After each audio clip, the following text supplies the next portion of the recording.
Imam Qurtubi menjelaskan apa sih yang dimaksud oleh Nabi Muhammad sallallahu alaihi wasallam setan diikat di dalam bulan Ramadan. Maka beliau mengatakan yang pertama, annaha innama taqillu anis shaimin as-shaum alladhi hufidu ala syurutihi wa ru'iyat adabuh. Yang pertama, kata beliau, setan diikat di dalam bulan Ramadan itu mengisyaratkan daripada minimnya kemaksiatan ketika masuk bulan Ramadan. Orang yang puasa Ramadan yang sesuai syarat rukunnya, kemudian memperhatikan adab-adab dalam puasa, maka dia nggak akan bermaksiat kepada Allah, dijaga oleh Allah Subhanahu wa Ta'ala. Tapi kalau ada orang puasa hanya sekedar menahan lapar dan minum, nggak makan, nggak minum, cuma adab-adabnya nggak sesuai, ya mata jelalatan, masih menghibah, masih ngomong kotor, maka ini nggak nutup kemungkinan, kata beliau, orang yang puasa model seperti ini bakal bermaksiat kepada Allah. Setelah berbuka ya mungkin dia main slot, mungkin yang minum melanjutkan minumannya. Kenapa? Karena puasanya nggak sesuai dengan SOP. Paham ya?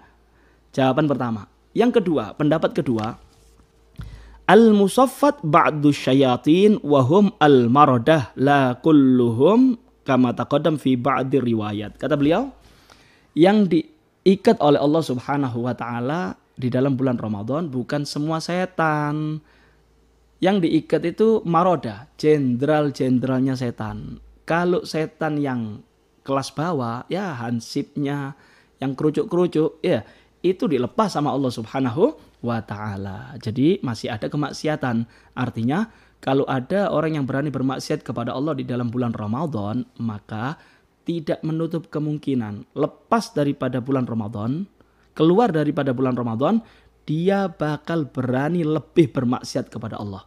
Kok bisa? Lah, sama yang kelas teorinya aja kalah, sama setan kerucuk-kerucuknya aja kalah, apalagi luar Ramadan, jenderal-jenderalnya setan keluar, bakal lebih berani bermaksiat kepada Allah.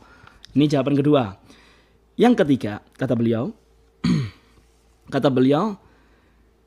idla yalzamu min tasfidi jami'ihim alla yaqa syarrun wala ma'siyatun lianna lidzalika asbaban ghaira syayatin kan nufusil khabitha wal adatil qabihah.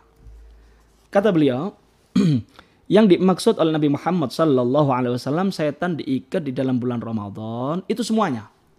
Semua setan diikat. Mulai kopralnya, hansipnya setan sampai jenderal-jenderal setan diikat semua. Tapi kok masih banyak yang bermaksiat kepada Allah? Nah, beliau mengatakan bukan berarti harus kalau setan diikat nggak boleh terjadi kemaksiatan. Nggak begitu. Tetap akan terjadi kemaksiatan walaupun semua setan diikat oleh Allah Subhanahu wa Ta'ala. Kok bisa? Kenapa? Karena kemaksiatan penyebabnya bukan hanya setan, tapi ada penyebab-penyebab yang lainnya. Di antaranya nafsu, di antaranya juga al-adatul qabihah, kebiasaan-kebiasaan jelek yang dilakukan oleh manusia di luar bulan Ramadan. Jadi begini, 11 bulan manusia itu diajak maksiat oleh setan. 11 bulan, maksiat. Semua anggota tubuhnya diajak maksiat.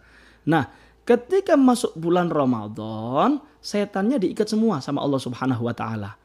Cuma toksin atau virus maksiat itu masih bereaksi di dalam tubuh manusia. Akhirnya masuk bulan Ramadan, walaupun dia puasa, tetap melakukan kemaksiatan, lebih-lebih yang tidak puasa, kan begitu ya? Karena masih ada toksin atau virus-virus maksiat yang bereaksi. Maka dari itu, para ulama mengatakan apa? Kalau mau masuk bulan Ramadan, itu persiapan jauh-jauh hari. Mulai bulan Rejab, kita diperintahkan oleh para ulama, yuk puasa sunnah, yuk baca Al-Quran, yuk kita sholat berjamaah, baca hadis Nabi Muhammad. Masuk bulan Saban, perbanyak sholawat kepada Nabi Muhammad. Untuk apa? Untuk menetralisir, untuk membersihkan toksin-toksin maksiat. Nah, kalau sudah jauh-jauh hari sudah membersihkan virus-virus maksiat daripada al-adatul qabihah, kebiasaan-kebiasaan jelek kita tinggalkan mulai jauh-jauh hari sebelum Ramadan. mulai bulan Rajab, Sa'ban, masuk bulan Ramadan, nah siap balapan sudah, siap untuk taat kepada Allah Subhanahu wa ta'ala, insya Allah dapat pertolongannya Allah. Cuma kalau orang taubatnya nunggu Ramadan, ini banyak gagalnya nih. Yuk sholat yuk, gampang nanti nunggu Ramadan. Yuk puasa yuk, gampang nanti nunggu Ramadan. Yuk sholat berjamaah, gampang ditunda-tunda. Taubatnya nunggu Ramadan, banyak gagalnya, nggak bakal panen pahala, bahkan bisa-bisa dia bakal bermaksiat kepada Allah.